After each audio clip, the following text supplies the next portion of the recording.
Dear students, तो आइए बेटा आज के इस वीडियो में हम क्लास 12 के यूनिट नंबर 7 स्टार्ट करने जा रहे हैं। यूनिट का नेम है dual nature of radiation and matter. Clear है? तो आज के वीडियो में केवल बेटा हम एक इंट्रोडक्शन पार्ट करेंगे, उसमें हम वर्क फंक्शन के बारे में समझेंगे और इलेक्ट्रॉन एमिशन के बारे में समझेंगे।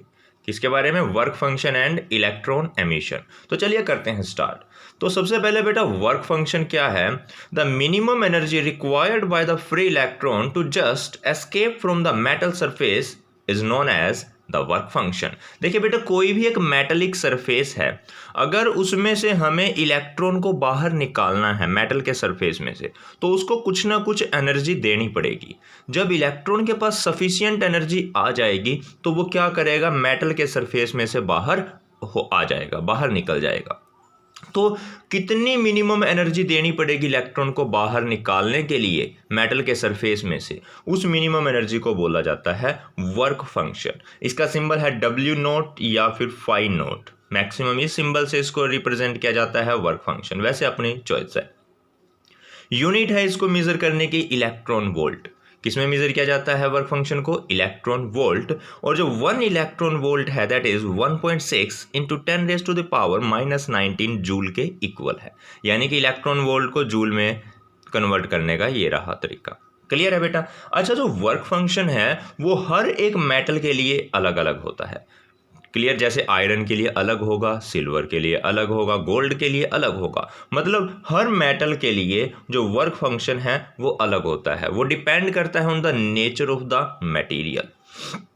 तो क्लियर बेटा, आई होप कि आपको ये समझ में आ चुका होगा कि इलेक्ट्रॉन को मेटल के सरफेस से बाहर निकालना है तो उसे कुछ एनर्जी देनी पड़ेगी। वो जो मिनिमम एनर्जी उसको देनी पड़ी है मेटल सरफेस को, उसी एनर्जी को बोला जाता है वर्क फंक्शन। क्लियर? तो अब नेक्स्ट आता है बेटा ये इलेक्ट्रॉन वोल्ट। क्या है electron volt? 1 electron volt is the energy acquired by an electron when it is accelerated by a potential difference of 1 volt. देखिए, जब एक इलेक्ट्रॉन वोल्ट क्या है? The energy acquired by the electron when it is accelerated by a potential difference of 1 volt. जब एक electron 1 volt के potential difference द्वारा accelerate होगा, 1 वोल्ट पोटेंशियल डिफरेंस के द्वारा जब एक इलेक्ट्रॉन एक्सेलरेट होता है तब उसके अंदर जो एनर्जी होगी उसी एनर्जी को बोलेंगे इलेक्ट्रॉन वोल्ट। क्या बोलेंगे बेटा? Electron volt. क्लियर? अच्छा, जो वर्क फंक्शन है किसी मेटल का वो किस फैक्टर पे डिपेंड करता है? अब ये इलेक्ट्रॉन वोल्ट ऑफ कोर्स किसकी यूनिट है बेटा? वर्क फंक्शन को मापने की यूनिट है यहाँ पर। ठीक है, तो जो वर्क फंक्शन है किसी मेटल का वो डिपेंड करता है मेटल की प्रॉपर्टीज पर। क्लियर? और nature of the metallic surface, कैसा नेचर है उस मेटेलिक सरफेस का, and the impurities in the metal, क्या क्या उस मेटल के अंदर इम्प्योरिटीज प्रेजेंट है। क्लियर? तो चलिए अब हम समझते हैं बेटा इलेक्ट्रॉन एमिशन के बारे में। तो इलेक्ट्रॉन एमिशन क्या है? It is the process of emission of electron from the metal surface when the electron gain the energy more than the work function of the metal. देखिए बेटा, वर्क फंक्शन पहले समझिए दोबारा से क्या था। जो मेटल के अंदर फ्री इलेक्ट्रॉन था उसको मेटल के सरफेस से जस्ट बाहर लेके आने के लिए जो एनर्जी चाहिए उसको हम क्या बोलते हैं? Work function. लेकिन वो उसमें तो इलेक्ट्रॉन जस्ट बाहर आएगा, सरफेस के ऊपर आ जाएगा, अबव द सरफेस आ जाएगा। लेकिन अगर हमने वर्क फंक्शन इलेक्ट्रॉन को मेटल के सरफेस से बाहर निकालना है, वो तो अभी तो जस्ट सरफेस के ऊपर आया है। क्लियर है? तो हमें तो उसको उससे बाहर लेके आना है, तो क्या होगा? वर्क फंक्शन से ज़्यादा एनर्जी देनी पड़ेगी। जब हम वर्क फंक्शन से ज़्यादा एनर्जी देते हैं, क्लियर, तब क्या होगा? जो इलेक्ट्रॉन है मेटल के सरफेस से बाहर एमिट हो जाएगा, मेटल के सरफेस से बाहर एमिट हो जाएगा। उसी प्रोसेस को बोलेंगे इलेक्ट्रॉन एमिशन। यहाँ पर मेन कंडीशन है कि इलेक्ट्रॉन के पास एनर्जी होनी चाहिए, कितनी? वर्क फंक्शन से ज़्यादा होनी चाहिए। क्लियर है बेटा? अब इसके भी कई टाइप हैं इलेक्ट्रॉन एमिशन के। हम यहाँ पर 3-4 टाइप इसके समझते हैं अभी। सबसे पहला है बेटा थर्मोनिक एमिशन, थर्मायोनिक एमिशन। देखो बेटा, थर्म वर्ल्ड रिलेटेड है हीट से। थर्म वर्ल्ड किससे रिलेटेड है? हीट। तो when metal surface is heated, जब एक मेटल के सरफेस को हीट किया जाता है तब उसमें से इलेक्ट्रॉन क्या करेंगे, हीट से एनर्जी गेन करेंगे और एनर्जी गेन करने के बाद वो बाहर एमिट होंगे। इसी प्रोसेस को बोलते हैं thermionic emission. When the metal surface is heated, then the process of emission of electron from its surface is called thermionic emission. अच्छा, जो नेक्स्ट है बेटा that is photo electric emission. अब ये फोटो इलेक्ट्रिक एमिशन क्या है? It is the process of emission of electron from the metal surface. देखिए photo word बेटा लाइट से रिलेटेड है।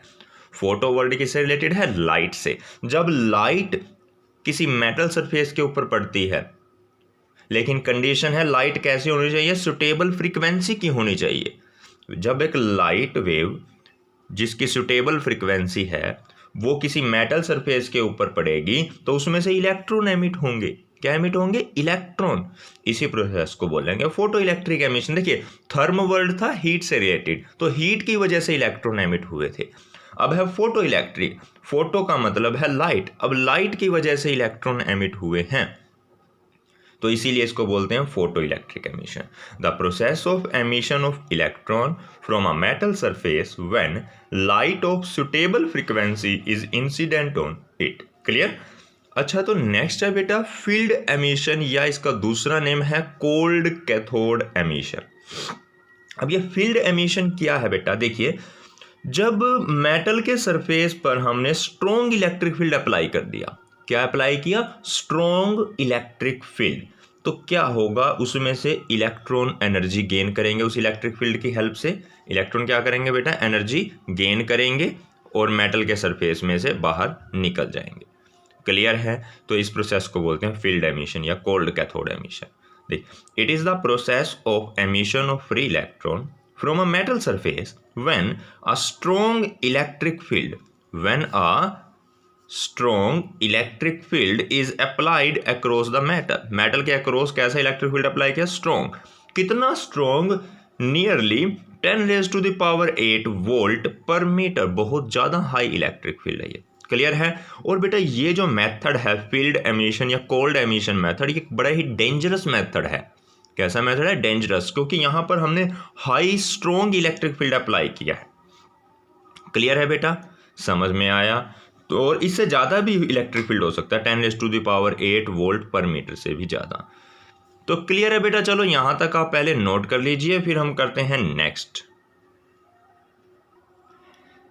तो बेटा नेक्स्ट है अपना जो फोर्थ पार्ट है दैट इज सेकेंडरी एमिशन। अब ये सेकेंडरी एमिशन क्या है? देखिए बेटा जब क्या होगा, पहले कुछ फास्ट मूविंग इलेक्ट्रॉन आएंगे और वो मेटल के सरफेस से स्ट्राइक करेंगे।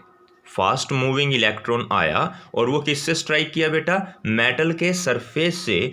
तो जो सरफेस के अंदर जो इलेक्ट्रॉन हैं वो एनर्जी गेन करेंगे और बाहर निकल जाएंगे। एनर्जी को गेन करेंगे और बाहर निकल जाएंगे। इसको बोलते हैं सेकेंडरी एमिशन। एक बार डेफिनेशन देखते हैं। It is the process of emission of free electron. Free electron का बाहर निकलना फ्रॉम ए मेटेलिक सरफेस से when the highly energetic beam is incident on it. जो इलेक्ट्रॉन की हाईली एनर्जेटिक, बहुत ज़्यादा एनर्जी वाली इलेक्ट्रॉन बीम जब इसके ऊपर फॉल करेगी तब। अभी ये देखिए बेटा, ये जो हाईली एनर्जेटिक बीम आई इलेक्ट्रॉन की, वो तो कैसे इलेक्ट्रॉन होंगे? प्राइमरी। कैसे इलेक्ट्रॉन होंगे? प्राइमरी। तो उस प्राइमरी इलेक्ट्रॉन से जब जो नए इलेक्ट्रॉन बाहर निकले हैं प्राइमरी इलेक्ट्रॉन की हेल्प से, तो नए इलेक्ट्रॉन को ऑफ कोर्स क्या नाम देंगे? Secondary electron. तो इसीलिए इस प्रोसेस का नाम है सेकेंडरी एमिशन। क्या नेम है बेटा इसका? Secondary emission. क्लियर है बेटा? आई होप कि आपको ये समझ में आ चुका होगा। तो चलिए मिलते हैं अपने फिर नेक्स्ट टॉपिक के साथ नेक्स्ट वीडियो में। तब तक के लिए bye bye, thank you and have a nice day.